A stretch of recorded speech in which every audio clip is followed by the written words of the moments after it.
One of the oldest forms of writing we have access to is the Sumerian script, known as cuneiform, which dates back to over 7,000 years. The Sumerians imprinted this script onto cylinders, stelae and many tablets, which have managed to survive to this day. There are over 1 million of these tablets found, but only 30,000 to 100,000 have been read or published.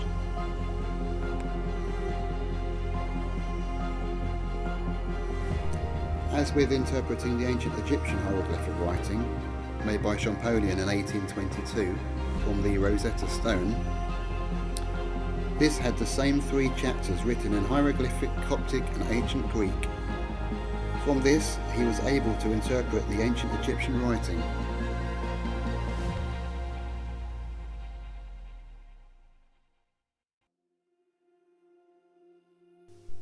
The same occurrence happened with the Behistun inscription, carved into the side of a mountain in Iran, made up of Old Persian, Elamite and a Babylonian variety of Akkadian in cuneiform, enabling us to know what our ancestors had told us over 7,000 years ago.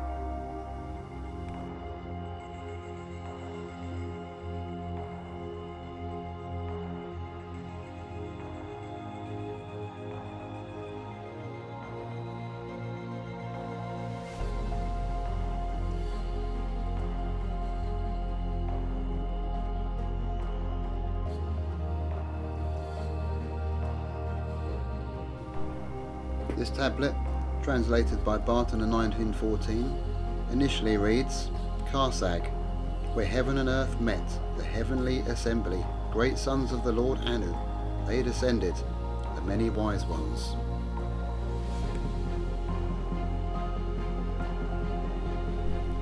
I'm next going to discuss an important tablet known as the Atrahasis tablet. It's currently in the British Museum at the moment. I'll leave a link below on the entire translation. In short, it tells of the advanced beings that came down from the heavens, referred to as the gods.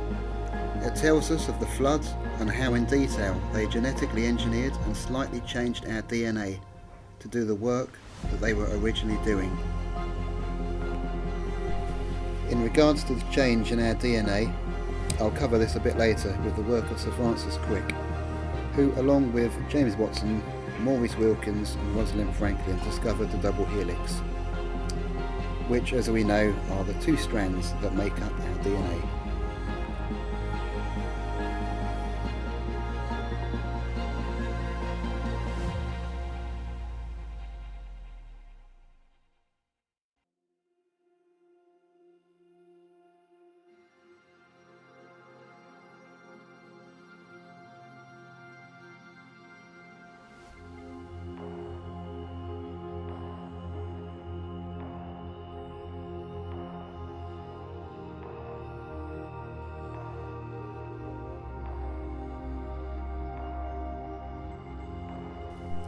In the Akkadian narrative of Atrahasis, in chapter 8 of the tablet, Enki, being one of the advanced beings, was assisting another named Belet Ili in the delicate operation of hybridizing lordling stock with a human female strain, says, and I quote, "Let the hybrid receive spirit from the lordling flesh, and then let us forget that living man will have a spirit."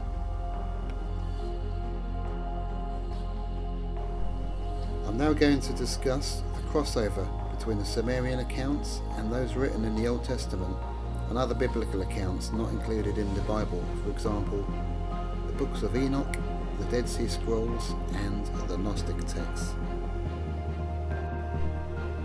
The first main subject we need to go into is the word Elohim, and how the translation of this word in its original Hebrew meaning has been mistranslated throughout later editions of the Bible.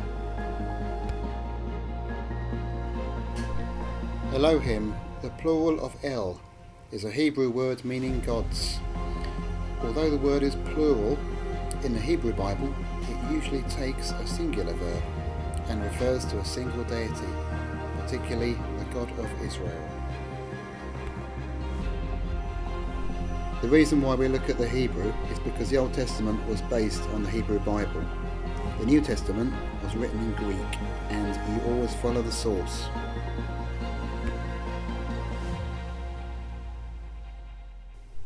The correctly translated Elohim is plural, meaning a group of gods, which according to doctrine is not allowed. This is where the crossover into the Sumerian meets the Old Testament accounts. The creation story is the Sumerian Epic of Gilgamesh. The story of Noah is the Sumerian Atrahasis, Upnapishtim and Ziusudra. The birth of Moses is the Sumerian Sargon, king of Akkad. The story of Enoch and the story of the giants from the Dead Sea Scrolls. The Elohim is the Sumerian Anunnaki and the Anarsh. Basically, when the Old Testament references the word God, it mostly and actually means a group of gods, combined with the accounts by the Sumerians of the same stories written over 4,500 years before. The Old Testament is actually referring to the Anarch, the Shining Ones, and the Anunnaki. I'm going to read just a few verses from the Bible where the Shining Ones are involved. Numbers 9, chapters 15 to 22, Torah, verbatim. On the day that the tabernacle, the tent, was set up, the cloud, aerial craft, covered the tabernacle, the tent of the pact, and in the evening it rested over the tabernacle in the likeness of fire until morning. It was always so, the cloud covered it, appearing by fire at night. And whenever the cloud lifted from the tent, the Israelites would set out accordingly. And at the spot where the cloud settled, the Israelites would make camp, day or night. Whenever the cloud lifted, they would break camp. Whether it was 2 days or a month or a year, however long the cloud lingered over the tabernacle, the Israelites remained encamped and did not set out. Only when the cloud lifted, they would break camp. On a sign from the Lord, they made the camp, and on a sign from the Lord, they broke camp. They observed the Lord's mandate at the Lord's bidding through Moses. Psalm 82 verse 1, a psalm of Asaph. God presides in the divine assembly. He judges among the gods. I'm now going to read some mistranslations and the correct Hebrew translation. Remember that the word God is written in the Hebrew as Elohim is plural. Genesis 1 verse 26 from the Jerusalem Bible. God said, "Let us make man in our image, in the likeness of ourselves, and let them be masters of the fish of the sea, of the birds of heaven, and all the reptiles that crawl upon the earth." The direct Hebrew translation: the Shining One said, "We must produce men in our image, in the likeness of ourselves, so that they may be responsible for the fish in the reservoir, inland waters, the birds on the heights, and for all the cattle, that they are so abundant in the land." Lastly, I will just read from Enoch, CVI verses 1 to 8. "And he said to him, I have produced a strange son, different from and unlike man. He resembles the sons of the Lord in Eden. His nature is different. He is not like you and me. His eyes are like the rays of the sun, and his face shines. It seems to me that he is not born of my stock, but of that of the angels. I believe that during his life some wonderful event will take place on earth. And I have come to ask you to go to Enoch, our father, and find out the truth from him, because he lives with the angels." What we have are the direct translations of the first form of writing, e.g. cuneiform, dating back to around 7,000 years ago. Apart from the tablets that talk about agriculture, law, mathematics and astronomy, these ancient people also give accounts of advanced beings coming down from the sky, e.g. the heavens, and giving them the knowledge and a push forward in the right direction genetically to do the mundane work they were doing on this planet ages past. These accounts are all traced back and verified through other sources. The ancient Egyptians also said historically they come from the stars. But what we have are the people who translated the cuneiform script refuse to believe what's written on them, and they say it's all nonsense, but the agricultural law and other menial tablets are correct. Unfortunately, there is always a psychological program reaction when talking about advanced beings from other planets or systems. These accounts were normal for the ancient Sumerians, but when it comes to us, we cannot deal with it. We believe we are the only intelligent beings, not just in our universe, but the entire universe. I blame the current media for this nonsense and always showing loonies when it comes to UFOs, alien abductions, etc. They never speak to and show people who command a lot of authority and high standing involved in this. We're now going to cover the people of authority and high standing who are involved in this. Lieutenant General Trudeau, born 5th of July 1902, died 5th of June 1991, aged 88. Served from 1920 to 1962.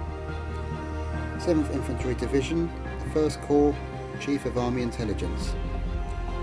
He has 3 Army Distinguished Service Medals, 2 Silver Stars, Legion of Merit, a Bronze Star Medal. Also a member of the Military Intelligence Hall of Fame. Before his retirement, he worked in Washington as Director of Army Research and Development. Lieutenant Colonel Corso, born 22nd of May 1915, died 16th of July 1998. Served from 1942 to 1963. He's awarded the Legion of Merit, the Army Commendation Medal, the Bronze Star, American Campaign Medal, American Defense Service Medal, European African Middle Eastern Campaign Medal, World War II Victory Medal. He was Battalion Commander of the European Air Defence, Intel Staff Officer, Branch GHQ, Far East Command, Chief Special Project, Branch G2 Section of the HQ AFFE 8000th AU Command, Chief of Foreign Technology Division, DoD, Washington DC. He published A Day After Roswell in 1997 with his involvement in the research from the extraterrestrial technology recovered from the 1947 Roswell incident.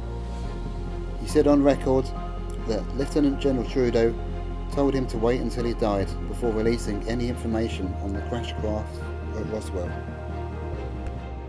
It was believed to have come down during a lightning storm. Roswell Daily Records were leaked a story that the RAAF had captured a flying disc. The next day, the OC in command of the 509th Bomb Group told the paper that it was in fact a weather balloon. This same unit conducted the atomic bombings of Hiroshima and Nagasaki in 1945. Clearly, the unit is going to know the difference between a foil weather balloon and a crashed craft.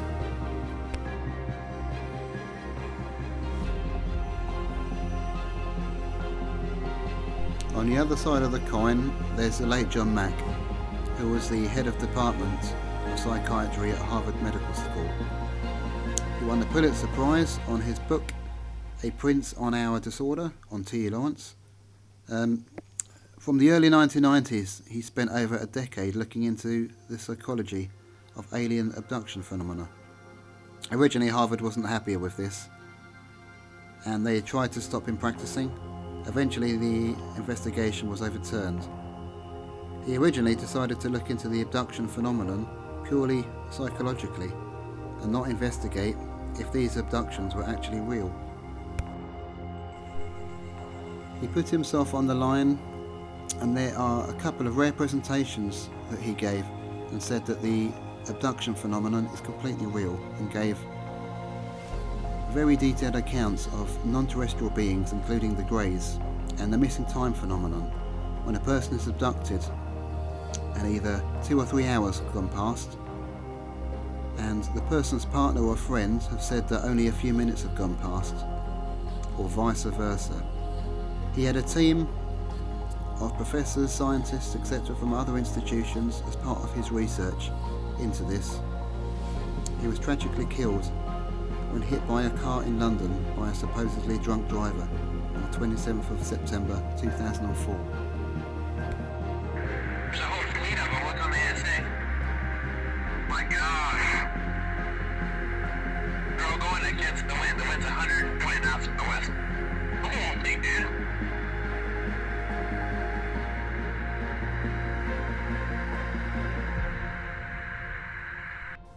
There are many accounts and actual leaked footage of UFOs by the DoD, with accounts of pilots involved and other personnel that the media do not touch on. But this is far too much to go into when trying to keep this video as short as possible, with all the information that's involved. But going back to Francis Crick, who discovered the double helix, and as we know that our DNA is a programmed code, Francis Crick was a staunch scientist who had no time for any pseudo, but he did say and believed that our DNA was once deliberately altered in the past. But after a hounding from other colleagues, he redacted this.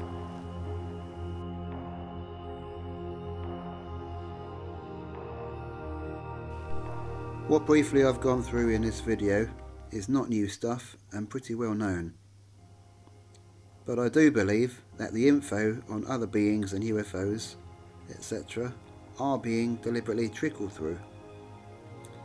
So about 2 generations from us now, when they're told that it is true, they all just say, yeah, we know that already.